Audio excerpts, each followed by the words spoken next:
Čo ak by ste už nemohli pracovať? Práve na tento prípad odvádzate invalidné poistenie. Platíte naň spolu 6% z hrubej mzdy, 3% vy a 3% zamestnávateľ. Nárok vzniká, keď posúdková komisia uzná pokles schopnosti pracovať o viac ako 40%. Priemerná výška plného invalidného dôchodku v roku 2026 pri miere invalidity nad 70% je 574 eur. Pri miere invalidity do 70% sa priemerný dôchodok pohybuje na úrovni približne 330 eur.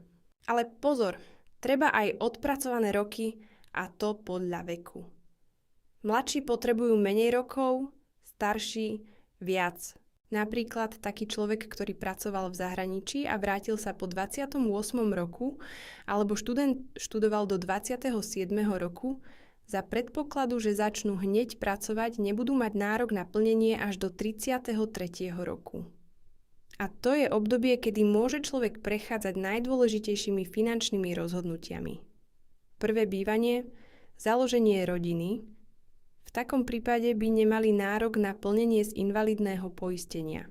Na Slovensku je viac ako 218 000 poberateľov invalidného dôchodku, 24 000 invalíd z mladosti a každý mesiac je priznaných približne 1500 nových invalidných dôchodkov, preto by sme to nemali brať na ľahkú váhu.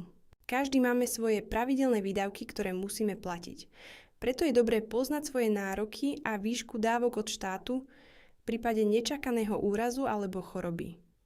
Na fintipy.sk sme pripravili kalkulačku, kde si vypočítate, na čo máte nárok a ako si doplniť príjem, aby ste mali pokryté vaše nutné výdavky.